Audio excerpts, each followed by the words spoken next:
Connect theatre community प्रस्तुत करता है नाटक अरण्य रुदन।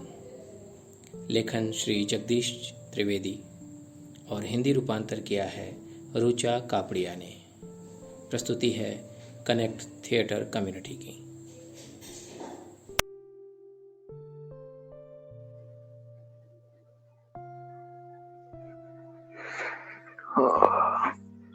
हे राम,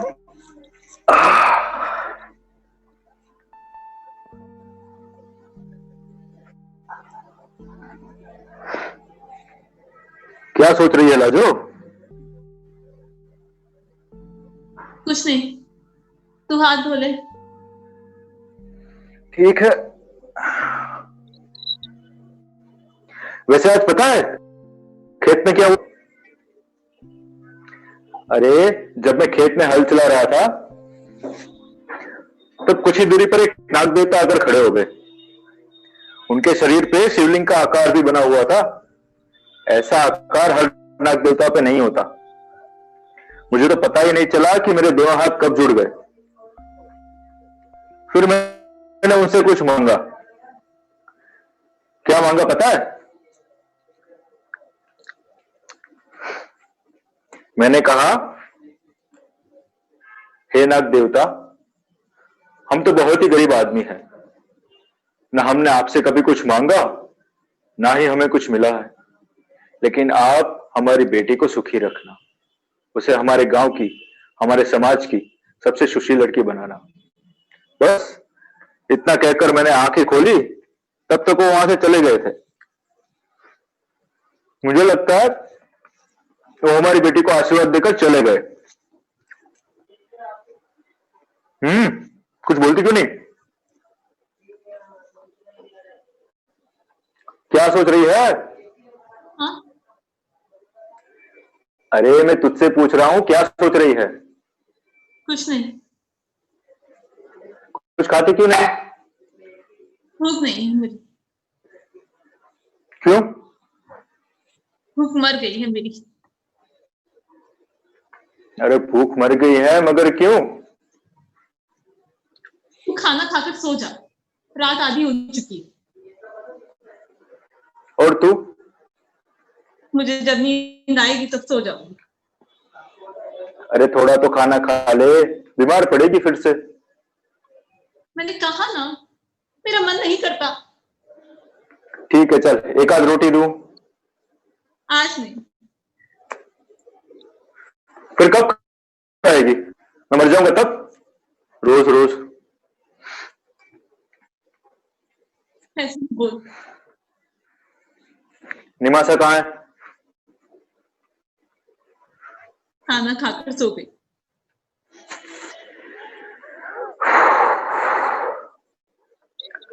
क्या हुआ है तुझे? कुछ नहीं। मालिक ने मजदूरी पर आने से मना कर दिया क्या? नहीं। तो पैसे देने से इनकार कर दिया? नहीं। तो फिर तुझे गालियां ही दी होगी। नहीं। तुम्हारा पिता? नहीं। अरे घर में राशन खत्म हो गया है क्या? ऐसा कुछ नहीं है।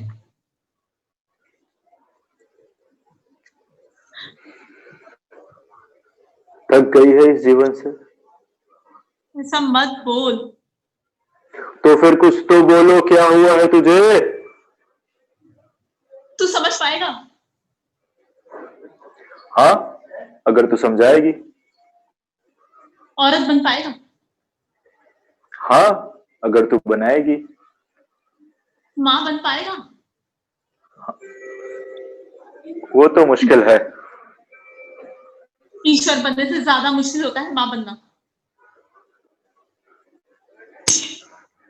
मेरी तो कुछ समझ में नहीं आ रहा, आखिर बात क्या है? निमासा। हाँ, वो तो सो गई है ना। वो तो मुझे भी पता है। तो निमासा बच्ची नहीं रही। मतलब? मतलब निमासा बड़ी हो गई है। यानी कल बीते हुए दिन से निमासा क्या हुआ निमासा को? कल बीते हुए दिन से निमासा रचवला हुई है।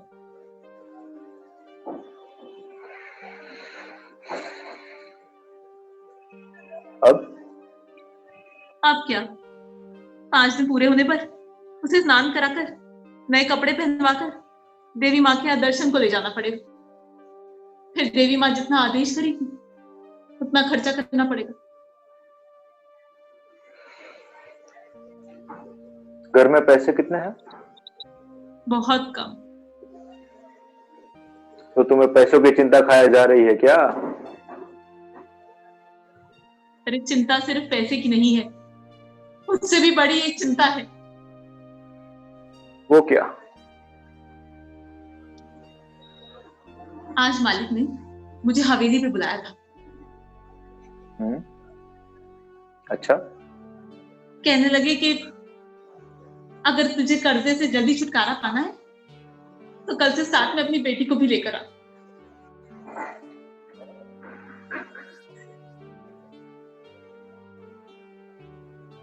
अब निमासा बच्ची थोड़ी रही, बड़ी हो गई। कोई कांच की पुतली नहीं कि उसे घर में छुपा कर रख सके। अरे मैं जानता हूं मेरी बच्ची को, उसे काम करने में कोई दिक्कत नहीं होगी। लेकिन वो मेरे साथ थोड़ी काम करेगी। तो फिर? मालिक बोल रहा था घोड़े के अस्तबल में काम देगा। अस्तबल में? अरे घोड़े को घास डालना, घोड़े का मूत्र साफ करना, घोड़े का मल साफ करना, बस यही सब। अरे वो काम तो निमासा आसानी से कर लेगी। अरे तू पागल हो गया है क्या? मुझे पता था तुझे कुछ नहीं समझ आने वाला, क्योंकि तू मर्द है ना। आखिर बात क्या है? मैं मेरी बच्ची को वहां नहीं जाने दूंगी। तू जरूरत से ज्यादा ही प्यार जता रही है। अरे लड़की तो पराया धन होती है, उसे जितना गले से लगाकर रखेगी उतना ज्यादा दुख होगा। और हमें कहाँ उसे पढ़ाना लिखाना है, जितना पढ़ चुकी है उतना बस है। और अगर उसे तकलीफ नहीं होती काम करने में तो जाने देना काम पर। इसीलिए मैंने तुझसे पहले ही पूछा था, तू औरत बन सकेगा? तू मां बन सकेगा? अरे 100 बातों की एक बात, मैं मेरी बेटी को उधर नहीं जाने दूंगी। मत जाने दे बस। क्यों नहीं जाने दूंगी? मैं पूछ रहा। अब इतना बता चुकी है तो वो भी बता दे। बहुत साल पहले जब मैं निमासा जितनी थी, तब मेरी माँ मालिक के बापू के यहाँ कर्जदार थी, 250 रुपए की। दिन भर जानवर की तरह काम करती थी, लेकिन कर्ज खत्म होने का नाम ही नहीं लेता था। फिर एक दिन मालिक ने बोला कि अगर कर्ज से जल्दी छुटकारा पाना है तो अपनी बेटी को भी साथ लेकर। फिर मालिक ने मुझे घोड़े के अस्तबल में काम दे दिया। क्या हुआ? फिर एक दिन मालिक के बापू घोड़े के अस्तबल में आ पहुंचे। कहने लगे, आज तक तुमने घोड़े की बड़ी सेवा करी, आज सवारी करके दे। मैंने बोला, मालिक घोड़े पे सवार होना हमारी जात का काम नहीं, और मैं ठहरी औरत जात, मैं कैसे? लेकिन मालिक ने मेरी एक ना सुनी, मुझे उठाकर घोड़े पे बिठा दिया और भी पीछे बैठ गया। तेज रफ्तार से भागता हुआ घोड़ा बहुत जल्द गांव से बहुत दूर एक जंगल में पहुंचा। मैंने मेरी मौत को आते हुए देख लिया। मैं डर गई, डर के मैं मालिक के बापू से लिपट गई। फिर अचानक ही घोड़ा रुक गया। मैंने जैसे ही उतर के पीछे देखा तो घोड़े पे मालिक का बापू सवार नहीं था। तो कौन था? घोड़े पे सवार था एक वरु, वासना से भरा हुआ एक राक्षस, एक गरीब नादान भोली भाली लड़की मैं। इससे पहले कुछ सोच पाती, समझ पाती, वो मुझ पे टूट पड़ा।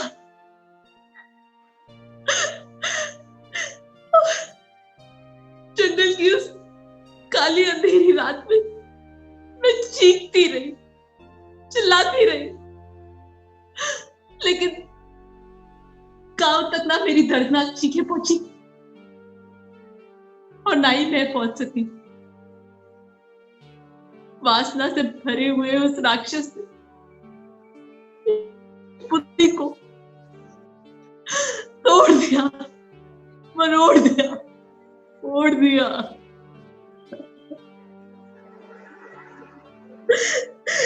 अब तू ही बता, अगर आज मेरी बेटी की बात आती है कि वो घोड़े के अस्तबल में काम करेगी, तो बता मुझे कैसे नींद आएगी? अरे कैसे भूख लगेगी मुझे? कैसे भूख लगेगी मुझे? कैसे भूख लगेगी मुझे?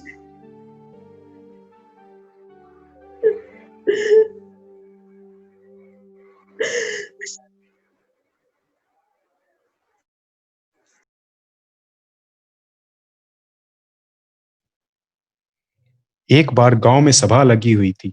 सभी लोग चारों ओर मीर कामसू की जय जयकार कर रहे थे। मीर कामसू जिंदाबाद, मीर कामसू अमर रहे, मीर कामसू जुग जुग जियो।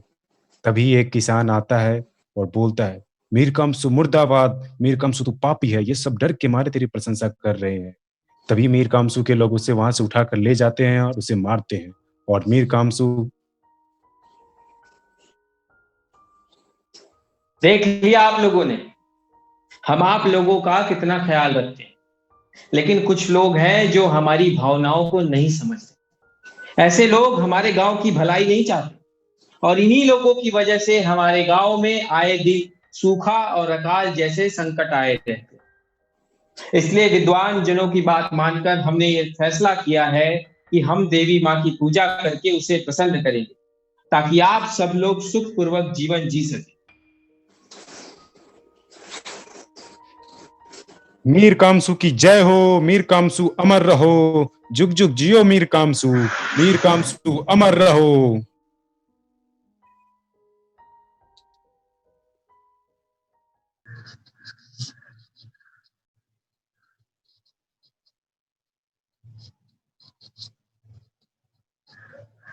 सोई नहीं अभी तक? नहीं। खाना खा लिया? नहीं। क्यों? भूख नहीं है। भूख नहीं है? अरे भाई भूख क्यों नहीं है? भूख मर गई है। अरे वही पूछ रहा हूँ, भूख क्यों मर गई तुम्हारी? रात आधी हो चुकी है, आप सो जाइए। अरे भगवान, आप तो जाग रही हैं। मुझे जब नींद आएगी तो मैं सो जाऊंगी। तो कम से कम कुछ खा तो लीजिए थोड़ा बहुत। मन नहीं करता। लगता है आज फिर से तुम्हारी सूनी गोद की याद सताने लगी। नहीं, ऐसा नहीं है। ऐसा नहीं है तो क्या बात है? किसी चीज की कमी है? कुछ चाहिए तो बताओ। नौकर, पैसा, जमीन, मकान, घोड़े, किस चीज की कमी है तुम्हें? नहीं, मुझे किसी चीज की कमी नहीं है। ये मेरे सवाल का जवाब नहीं है। मेरे पास तुम्हारे किसी भी सवाल का जवाब नहीं है। तो इस तरह जागने का मतलब क्या है? मुझे तुम्हारी चिंता सताने लगी है। क्या बोला? अरे भाई, मैं मीर कामसू हूं। क्या हुआ है मुझे? कौन है मेरा दुश्मन? सुना नहीं तुमने? मीर कामसू की जय हो, जुग जुग जियो मीर कामसू। अरे मैं मीर कामसू इस नगर का भगवान हूं, भगवान। जितना किसी राजा को सुख और ऐश्वर्य नहीं मिलता, उससे कहीं ज्यादा सुख और ऐश्वर्य का उपभोग करता हूं मैं। और तुम्हें मेरी चिंता सता रही है। यही यही तो मेरी चिंता का कारण है। आप जिसे सुख समझकर भोग रहे हैं वो आपका भ्रम है, भ्रम। और इसी भ्रम में भान भूल कर रहे हैं आप। अरे बस बंद करो अपनी ये ज्ञान की बातें और चुपचाप अपना काम करो। चुपचाप आपके गले लिपट जाओ ताकि आप कामोत्तेजित होकर अर्धनग्न अवस्था में शरीर सुख भोग कर अपनी कामाग्नि को शांत कर, है ना? हाँ बिल्कुल सही। यही तो आपका भ्रम है। अरे जातीय संबंध का उद्देश्य हो सकता है संतान प्राप्ति, सिर्फ मनोरंजन कभी नहीं। मानता हूं कि जाति संबंध का उद्देश्य संतान प्राप्ति होता है, पर तू दे सकेगी? 10 साल हो गए शादी को, पूरे 10 साल एक संतान नहीं दे पाई। एक बात कान खोल के सुन ले, मुझे एक संतान चाहिए, मेरी जागीर का जवामर्द वारिस, जो मेरे नाम का सच्चा उत्तराधिकारी हो। अरे जाति संबंध के पीछे एकमात्र उद्देश्य संतान प्राप्ति की इच्छा है मेरी, और कुछ नहीं। आपके गांव में काम कराती औरतें वो लाचार स्त्रियों को कभी कभी हंसी मजाक में, कभी कभी जोर जबरदस्ती से अपने हवस का शिकार बनाते हैं, इसलिए कि मेरी कोप भर जाए।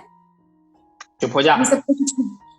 शराब के नशे में चकचूर होके आप औरत का आग में निग्ध देखते हो और फिर रूपियों की शैया पर लिटाकर उन्हीं औरतों का बलात्कार करते हो, इसलिए कि मेरी कोप भर जाए।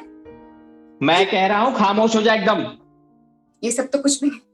मैं तो हमेशा ये सोच के मर जाती हूँ कि मैं एक ऐसे पुरुष की पत्नी हूँ जो धर्म की आड़ में एक लाचार, एक मासूम औरत का बलात्कार करती है और मैं कुछ नहीं कर पाती, सिर्फ अपने कष्ट के बाहर वो दर्दनाक आवाज को सुनती रहती। लंपट समाज के हवसखोरों द्वारा पहनाई गई देवी माँ के मुखौटों के पीछे एक मासूम लड़की रोती रहे रात भर, चीखती रहे रात भर, चिल्लाती रहे रात भर। और फिर दूसरे दिन तुम्हारा ये नंगा और जड़ समाज तुम्हारी ऐसे दुष्कृत्यकार की प्रशंसा करती रहे, है ना? अरे बस कर पागल कहीं की। एक बार मेरी बात समझने की कोशिश करके देख ले। अरे ये मान मर्यादा, ये मिल्कियत, ये जमीन, ये जायदाद, इसका उत्तराधिकारी कौन है? कल को अगर मुझे कुछ हो गया तो इस नगर में जी रही मेरी भव्य जिंदगी का उत्तराधिकारी कौन होगा? कौन होगा मेरा वारिस? बता। सही कहा आपने, सबको खुद का एक वारिस चाहिए, जुल्म करने वालों को जुल्म करने जैसा और जुल्म सहन करने वालों को जुल्म सहन करने वाले जैसा, है ना? हाँ बिल्कुल सही कहा तूने। मुझे भी एक ऐसा ही वारिस चाहिए जो जुल्म सहन करने वालों पर क्रूरता से जुल्म कर सके। और एक बात सुन ले, तेरी ही कोख से पैदा होगा इस जुल्मी इंसान का जुल्मी वारिस। तो जिसे धार्मिक कार्य न समझकर मेरी चारित्रहीनता समझती है, उन्हीं विद्वानों का कहना है कि अगर 7 अलग अलग देवी माँ मेरे घर में रात्रि मुकाम करेगी तो मुझे संतान की प्राप्ति होगी। और समझ में आया, ऐसी संतान ईश्वरी वरदान वाली होगी। कितनी कामांध, कितनी निष्ठुर, कितनी जड़ के साथ साथ कितनी मूर्ख भी हैं। अरे तुम्हारे मुख से निकला हुआ ईश्वर शब्द भी कलंक लगता है, कलंक। और वो विद्वान पंडित जिसने तुम्हें ये दुष्कृत्य कार्य करने का आदेश दिया है ना, वो भी किसी धर्म की आड़ में हो कई पैदाइश हो। खामोश! होश में है? क्या बोल रही है? मैं तो होश में हूं, लेकिन मैं आपसे पूछना चाहती हूँ कि इस नगर में तो सिर्फ 6 देवियां हैं, सिर्फ 6, जिसके घर की शोभा तो आपने पहले ही लूट चुकी। तुम्हारा धर्म 7वीं देवी कहां से लेके आएगा? जरूरत पड़ने पे एक और कन्या देवी माँ बनाई जाएगी और उसके संन्यास गमन का धूमधाम से उत्सव भी मनाया जाएगा। उस दिन गरीबों को भोजन और कपड़े भी दिए जाएंगे। और लड़की के माँ बाप को नियम के अनुसार उन्हें 20,000 रुपए और जमीन का एक टुकड़ा।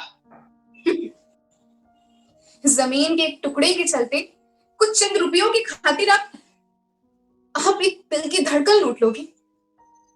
अरे आपका धर्म गुमसुम गुलशन की गरीब डाली की पुनीत पुष्प को बलात्कार से उखेड़ कर ले जाएगा। आपकी हवस के हुताशों में जलता रहेगा एक मासूम जिस्म। सुबह तक बेतमा होकर लूटी गई आपकी आनंद की एक एक पल में अनेकों बार मरती रहेंगी इस समाज की शोषित धर्मात्माओं की, देश की धर्मग्रस्त अबला।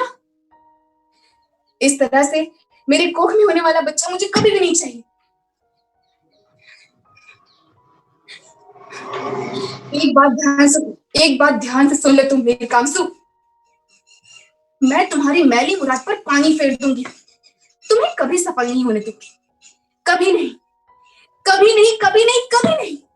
बस।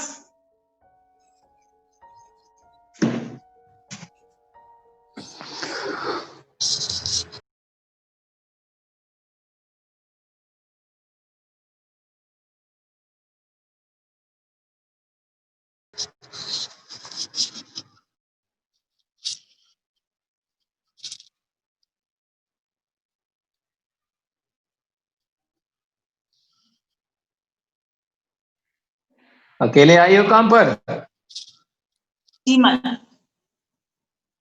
क्यों, कर्जा नहीं चुकाना? ऐसा ना बोले मालिक, आपकी पाई पाई चुका देंगे। कब? मैं मर जाऊंगा तब? नहीं मालिक, आप ही अन्नदाता है, अगर आपको कुछ हो गया तो हमारा क्या होगा मालिक? तो अकेले क्यों आई हो काम पर? क्या नाम बताया था अपनी वो लड़की का? निमासा मालिक। हाँ, निमासा। बोला था ना उसको काम पे लाने के लिए, क्यों नहीं लाई? मालिक, मेरी बच्ची अभी बहुत छोटी है मालिक, अभी तो उसके खेलने कूदने के दिन है मालिक। अरे हाँ हाँ, छोटी है, घर का काम तो करती होगी। जी मालिक। चल ये बता, पानी भरने जाती है? जी मालिक। मटकी लेकर या मटका? मटका मालिक। लो, फिर कहां से बच्ची रही वो? बुला ले कल से उसको भी काम पे। और सुन, अस्तबल में ज्यादा काम नहीं होता। बुला ले।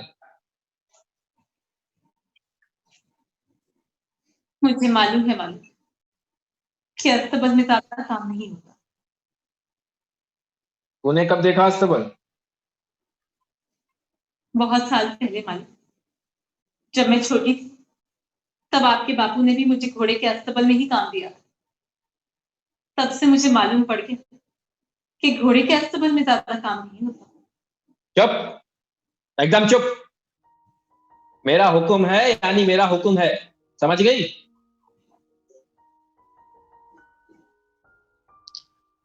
मालिक, वो कल से काम पर नहीं आए। क्या कहा? निमासा काम पर नहीं आएगी मालिक। तू ऐसे नहीं मानेगी। अभी सबको नगर के चौराहे पे बुलाऊंगा, सबको इकट्ठा करूंगा, तब तुम लोग सुनोगे। ऐसे क्या करेंगे आप सबको ऐसे नहीं बुलाकर? मानेगी तुम। नहीं, क्या करेंगे आप सबको बुलाकर? यही कहेंगे ना कि 2 टकी की लौंडी आपकी कर्जदार होने के बावजूद भी आपको कहा नहीं मान रही। क्या करेंगे आप? ज्यादा से ज्यादा हमें गांव से निकाल देंगे या हद पार कर देंगे, यही ना?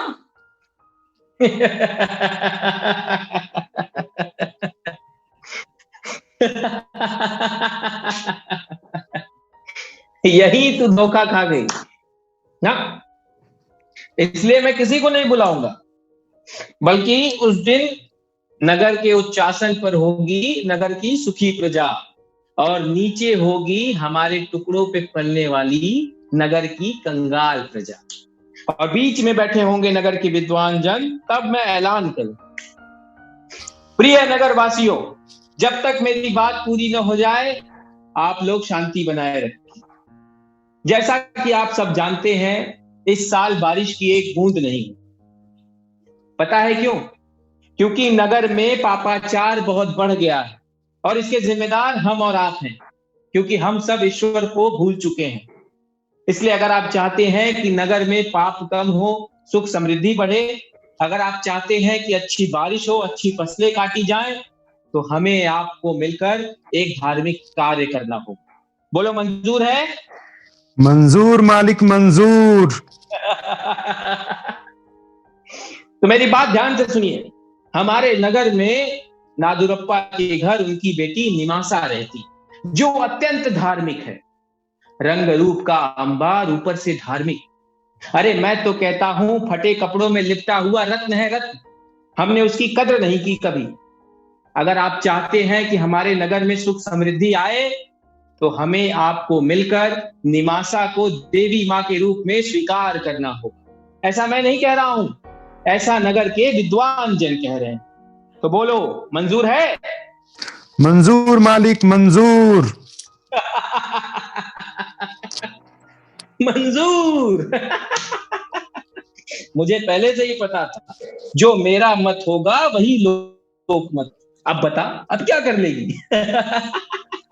अरे भाई, ऐलान कर दो, जाओ। सुनो नगरवासियों, सुनो। अगले माह की अष्टमी को अपने ही नगर के पवित्र पुरुष नादुरोपा की लड़की निमाशा ईश्वर की ओर से प्रजाजनों को मिली हुई एक पवित्र भेंट है, जो देवी माँ का नया जीवन शुरू करने वाली है। दिन दुखियों के बेली, गरीबों के अन्नदाता, नगर के सबसे बड़े जागीरदार मीर कामसू के वहाँ देवी माँ का पहला रात्रि मुकाम होगा। और रात्रि मुकाम का शुभ आशय मालकिन साहिबा की कुख से बच्चा पैदा करना हो।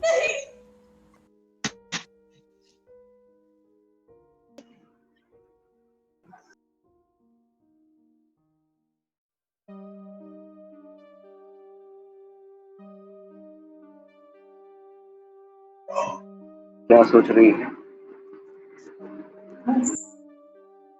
सांसें चल रही हैं, जिंदा लाश की तरह जी रही हूँ। ऐसा ना बोल, हम गरीब इसमें कर भी क्या सकते हैं? तो बहुत कुछ कर भी सकते हैं। चल क्यों ना मैं, तू और निमासा भाग जाए वही ना।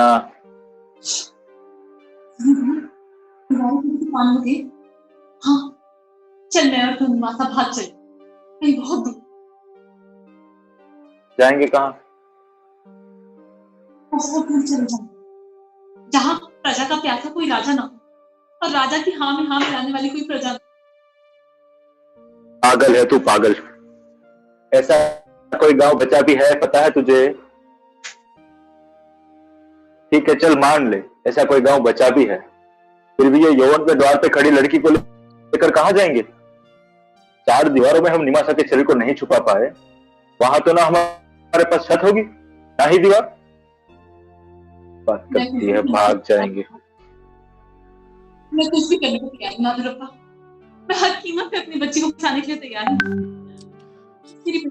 सुनो सुनो सुनो सुनो नगर के वासियों, सुनो। नगर के सबसे बड़े जागीरदार, गरीब के अन्नदाता मीर कामसू की धर्म पत्नी मालकिन साहिबा का आज स्वर्गवास हुआ है। नादुरप्पा, सुना तूने? मालकिन साहिबा का स्वर्गवास हो गया। इसका मतलब मेरी निमासा बच गई।